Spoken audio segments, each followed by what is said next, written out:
so much of a sex script is about getting turned on and absorbed in the sex that we're having. But at a certain point, our sex scripts also need to allow us to turn off. And by that, I You're listening to Get Your Marriage On, the fun and spicy podcast bringing you new tools and fresh ideas so that you can be the sexiest couple you know.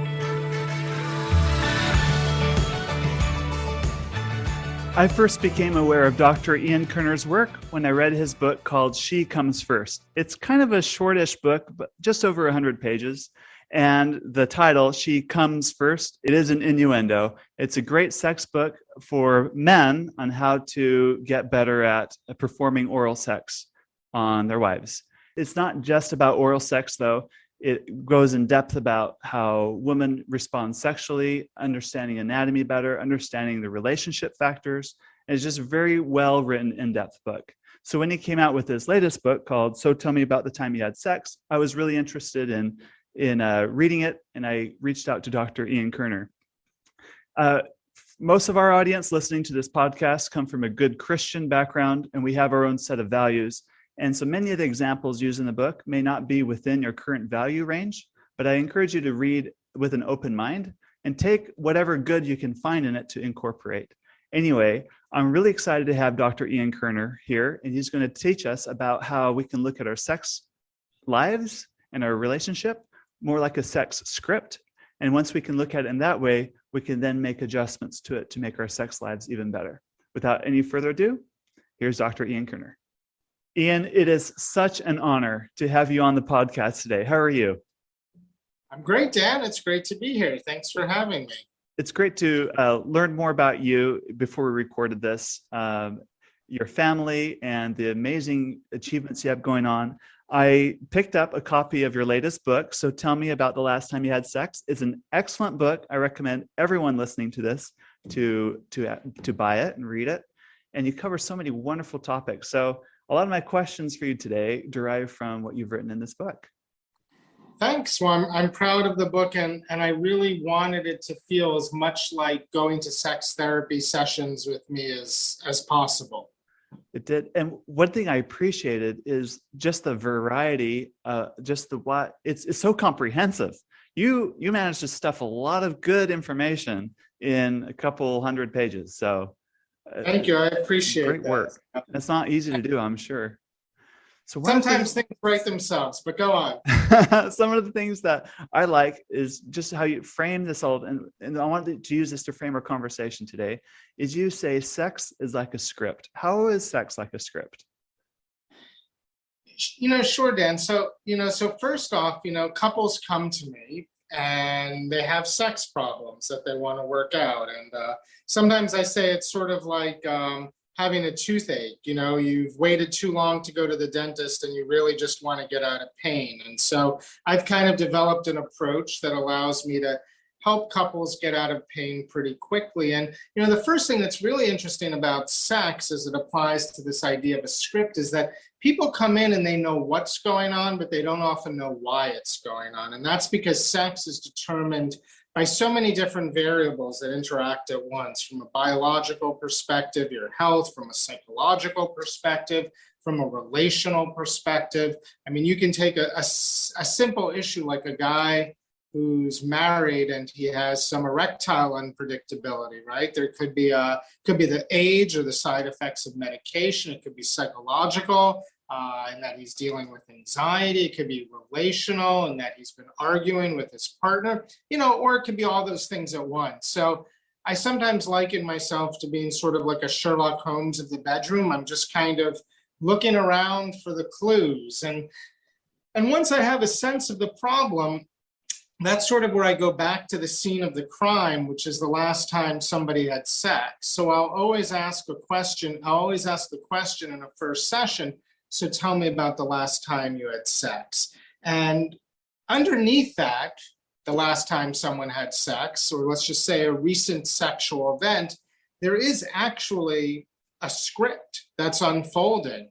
I mean, sort of like a movie script, from who initiated and when and where they initiated, to how that initiation was received, to how arousal was cultivated and the extent to which was physical or psychological, to how couples were really able to let go and surrender and experience pleasure, to even what happened in the moments following sex, to the moments in between sexual events, So there is actually, if you look at a sexual event, you can break it down into a series of interactions. And that's important for me because as I'm hearing about a couple's sex script, and let me just say, I've been married for 20 plus years, and my experience with both myself and long-term couples is that most of us do have a sex script. Most of us do kind of have a way of going at it. And when it works,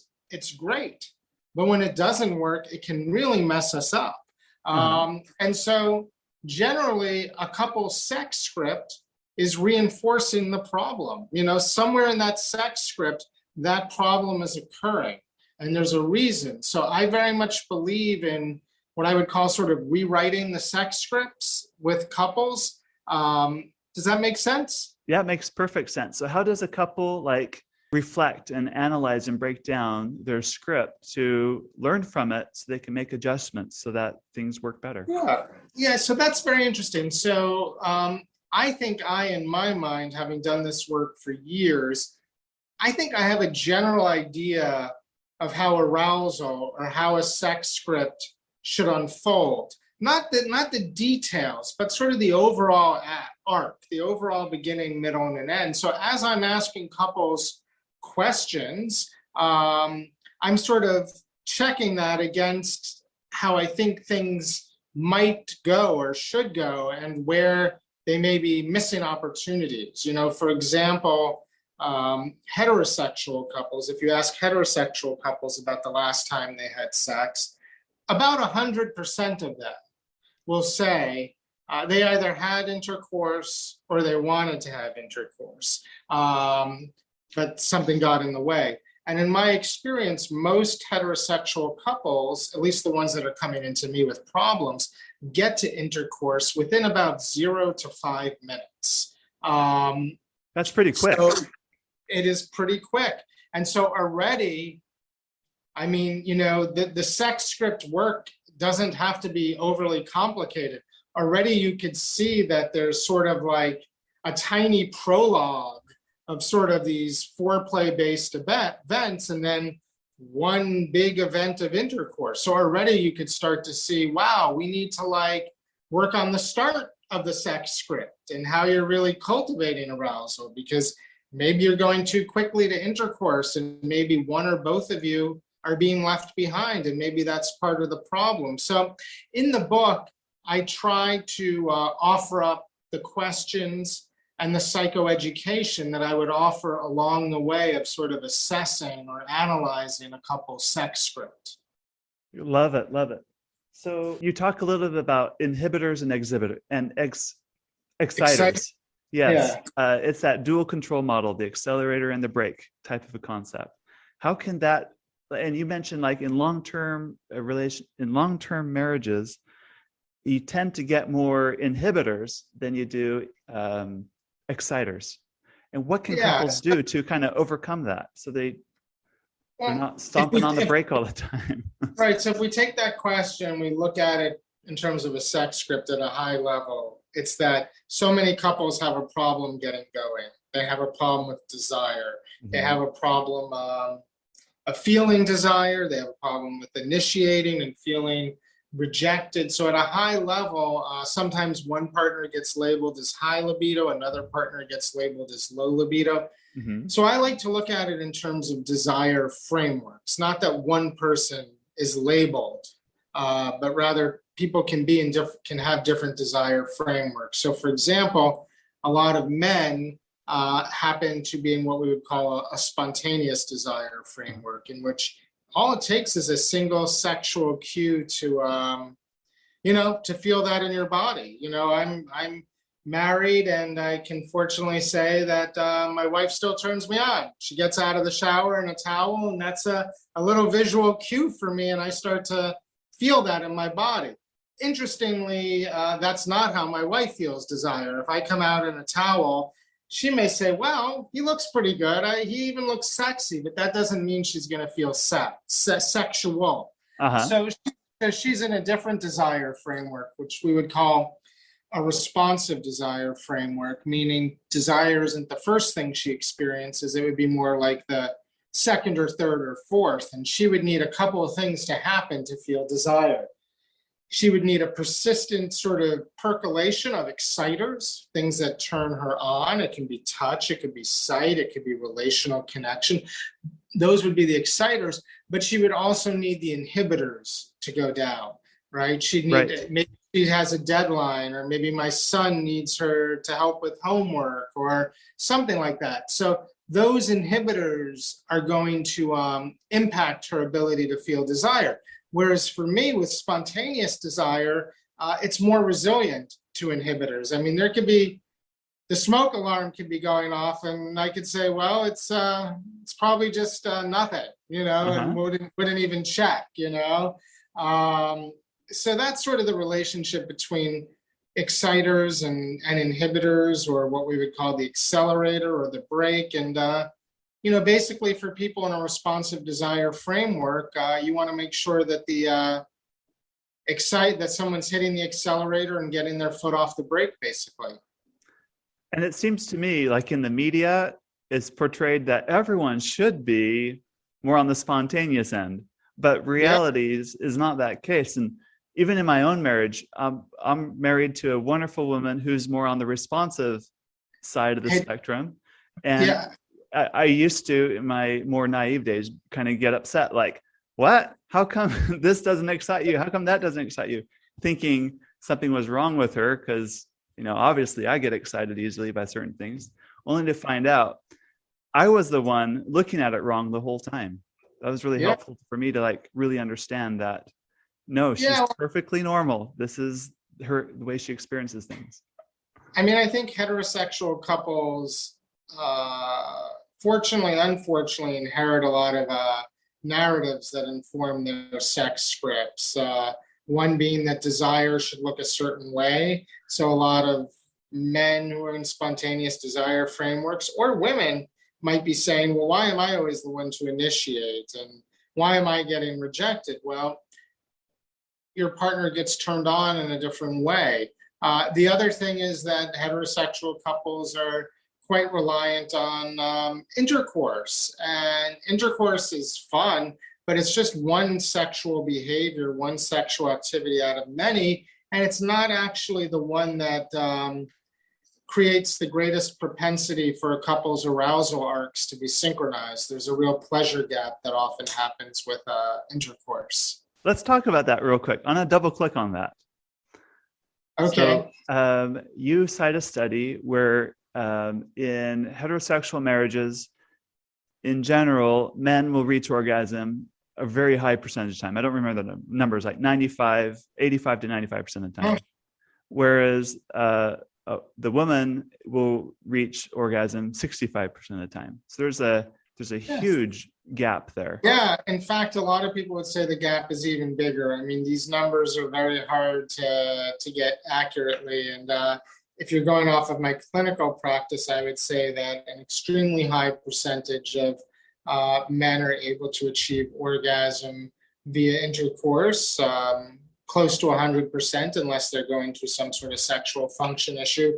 And inversely, a very small percentage of women are usually able to reach orgasm. I would say it's much less than 65%. I would put it closer to 35%. And that's a function of anatomy too. A lot of that is.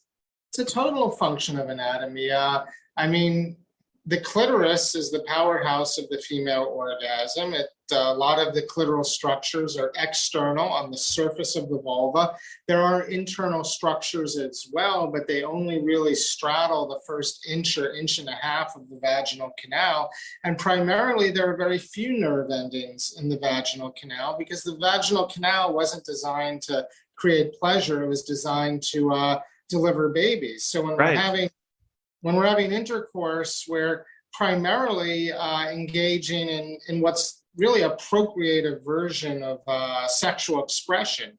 And I try and move couples from an intercourse model into an outercourse model. I don't want to get rid of intercourse. I just don't want it to dominate the sex script. Right, right. So let's talk about outercourse. I'm a fan of the first book of yours I read, She Comes First. That's a fantastic read on outercourse. Can we deep dive into that just a little bit more on how you help couples like with that sex script and incorporating like different ways of looking at things like that in their marriage? Sure. So I think all couples, regardless of gender or orientation, can use more outercourse. And by that, I mean, more below the waist stimulation that involves manual stimulation, oral stimulation, playing with sex toys. This is especially important for anyone who has a vulva. And how do I educate people? Well, first we could spend the whole session just sort of talking about getting clitorate and explaining sort of some of those principles. But I also do in my practice and in the book, I talk about a lot of different resources for psychoeducation. So, for example, there was a fantastic website called omgs.com. Developed for women who need help learning how to self-pleasure. But the site features so many great manual stimulation techniques and illustrations and videos of those techniques that I find that men and couples can benefit so much from going to a site like that and just starting to talk about those techniques, which are all about clitoral stimulation and, what feels good and what feels and what doesn't feel good. So outer course is it's just sort of about deconstructing the idea of sex and making it your own. There have been studies of gay men and the last time they had sex, and only 35% of gay men the last time they had sex tend to engage in intercourse, and 65% engage in about 12 different outer course behaviors: kissing, hugging, manual, oral stimulation, the same things that everybody loves. But what's remarkable is that gay men put those 12 behaviors together in 1,300 different combinations. So that's 1,300 different sex scripts that are personalized for pleasure. Whereas if you only emphasize intercourse alone for your sex script, you're quite limited on what those sex scripts can be and the variety you can experience and the way you can bond and connect that way. Totally. So outer course is like a great way of creating building blocks throughout a sex script. Why do so many people, men especially, inherit the idea that intercourse is like better or superior, or because we tend to inherit a lot of that, especially in conservative Christian cultures around the world? Right. Well, so there's so many, that's such a fascinating question. There's so many dimensions. I mean, first of all, I do think we would have to go back to the origins of Christianity. I mean, if we look at pre-Christian sort of classical cultures, Roman culture, Greek culture, Hebraic cultures, there was more variety when it came to sex, and there weren't the same taboos around sex. And actually, even very, very early Christianity also didn't have many taboos around sex. It's more of a modern development, isn't it? Well, it began with St. Augustine. Okay. It really began with St. Augustine, who, really viewed sex as inherently sinful and felt that everyone should really be completely chaste for various reasons that I won't get into. But when that wasn't possible, it really became about procreative sex. And so actually thinking about sex in romantic or relational or recreational terms really wasn't even part of sort of the cultural vocabulary. And so I think that's sort of where things started. And, and I think, you can look at psychoanalysis and Freud, and we can go into today. We could look at porn, we could look at locker room talk, we could look at media. Everything seems to sort of reinforce an idea that sex should should look a particular way, especially for heterosexual couples. Got it. Let's see. So I hope everyone listening to this takes a moment to, analyze their sex scripts and see if there's more variety you can do. A lot of couples, especially in long-term marriages, kind of run into a little bit of bedroom boredom time to time. Yep. And how do you help couples with their sex scripts that are leading to that boredom? Right. So that would be a case of maybe a couple once had a working sex script, but now it's sort of getting a little stale or boring. And generally, that means a sex script has gotten sort of reduced to just a sequence of behaviors, right? And a sex script is more than just, where you are, the positions that you're in, or the activities. It's really about the psychological and the erotic and the relational life that sex script produces. So I believe that a lot of couples really need what we would sort of call like an arousal runway, a new way of getting into the sex script. And I believe that that way should very often include psychological arousal, not just physical arousal. So I think a lot of couples are lacking in how to cultivate psychological arousal. And by psychological arousal, I mean literally the power of, say, fantasy to generate physical response. I mean, there are women who can fantasize their way to orgasms without touching themselves. Men can look at something sexy, think about something sexy, and start to feel arousal in their bodies. But then when it comes to partnered sex, we're not really going into our erotic imaginations or fantasies. We're just sort of relying on these physical behaviors. So I think a big part of getting on the other side of boredom is finding ways to cultivate that psychological arousal. That takes a little bit. Yeah. And you have a whole chapter dedicated to that in the book. Yeah, I have a whole life dedicated to that. So there you go. At least it should get a chapter. I really believe in that quite passionately, and I try and help couples get there, because when you've spent a lifetime not talking about sex and not sort of letting your sexual self speak, it can be pretty hard to find the words. We really need to learn the language. So there's steps. Gotcha. So incorporating as much psychological arousal in your relationship as you do physical arousal can help with that. Another 100%. Approach you take that was insightful to me, if you could expound on a little bit more, is a lot of times we have sex for recreational reasons. Sometimes it's for relational reasons, and you introduce a new framework or mindset, I guess, of rec-relational. Can you talk about that? Yeah, I mean, I think we've already, touched on it to some extent, that just, for a long time in our history, sex was primarily procreative. Even though it generated pleasure, it was still thought of as primarily procreative. And today we really think of sex as romantic. We think of it as lovemaking, as a way of connecting. And I think we largely have a very relational view of sex. But sex can also be a lot of fun. And it can be adventurous, and it can be imaginative and creative. And again, it can be recreational.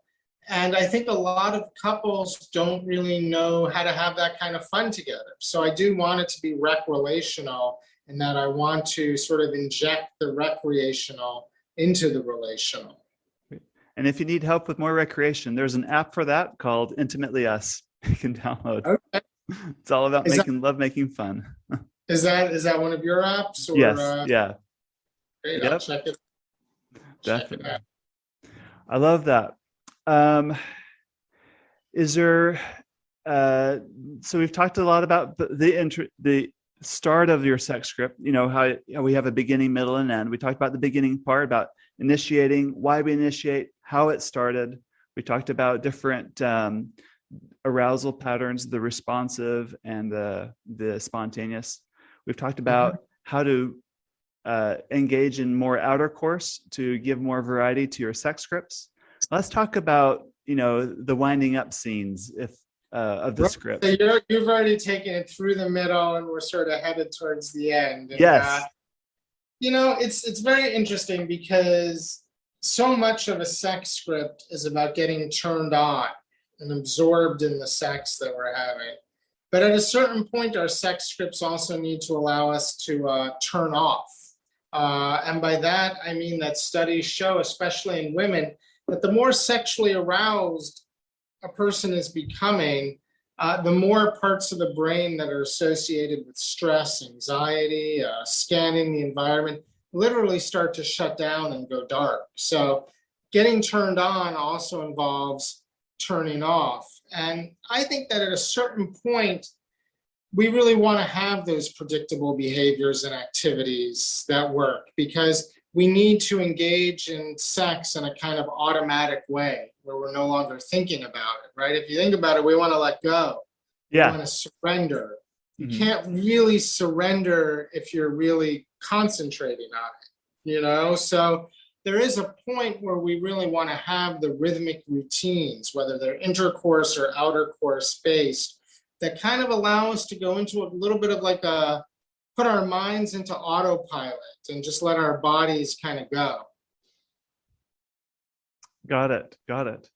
Anything else about that winding up scene that couples can do to make that more meaningful? Or let's talk about adding more meaning, making our sexual encounters have a deeper meaning. Well, I mean, sex scripts can have all different qualities.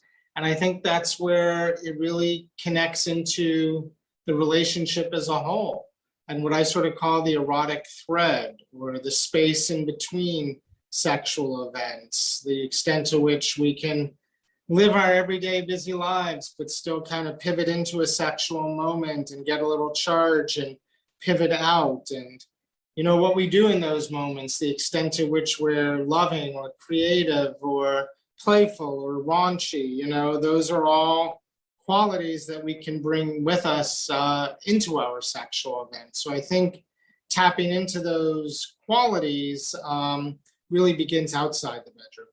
Got it. And that kind of gives more dimension to life, more dimension to your relationship. I think so. It's hopefully a big part of why we picked our partner. I mean, sex comes before love, I have to say. I mean, I love my wife very deeply, but when I first met her, I didn't know her at all. I couldn't really say I loved her, but I knew I wanted to have sex with her. And it's sort of out of that sexual connection that love starts to really grow. That's right. They say really start with love without knowledge, and then knowledge without love, and then hopefully you end up with love and knowledge as you work through that relationship. And it does start with that sex, that desire. It's that love without knowledge phase. Yeah. It's a phase we sort of always want to try and get back to, because we don't have knowledge, then things are inherently mysterious, right? We don't have the knowledge to demystify them, and that mystery is part of playing into desire and into good sex. All right, Ian, I've got, as we wind up this interview, I've got a burning question to ask you. Let's say you're working with a couple that actually has a fairly good marriage, fairly good relationship, and a fairly good sex life, and they're coming to you to ask you for your black belt sex tips. These are stuff that will take sex from where they are to the next level. What would you say are some of your black belt tips? Well, I never thought about it that way in terms of a black belt, but again, I would say being able to add a lot of psychological arousal into your sex script. I think being able to challenge your narratives of what sex should look like so that you can have sex in a way that works. And probably the third piece would be the kind of communication that you can have, around sex, and the vulnerability that you need to have, and the emotional safety that you need to create together to really rewrite your sex scripts together. Mm-hmm. I love that, especially if you can have that trust and that vulnerability to it. A lot of couples find it a lot easier to have sex than to talk about sex or to talk about their sex scripts. Absolutely. And if the sex isn't working, then you end up in a situation where you're lying in bed next to someone and you're a million miles apart. Right. And it's You kind don't of lonely. It's very lonely. It's where we really start to live lives of silent desperation. Anyway, I love the work you're doing. Pick up. So tell me about the last time you had sex at your favorite bookstore, and anything else you want to share with us before we close today. No, it was great talking, and just know that you have the power to rewrite your sex scripts. That's great. You're the programmer. You can write your own program. That's right. Write your That's right. script. Great. Thank you very much. Welcome, Dan. Good talking. We hope that you enjoyed this episode of Get Your Marriage On. And if you did, we would love it if you would take a few seconds to give us a rating on iTunes and to share the show with your friends. They'll thank you for life. Once you've done that, you can head over to getyourmarriageon.com for more resources about today's topic and to download our amazing marriage apps. Now go get your marriage on.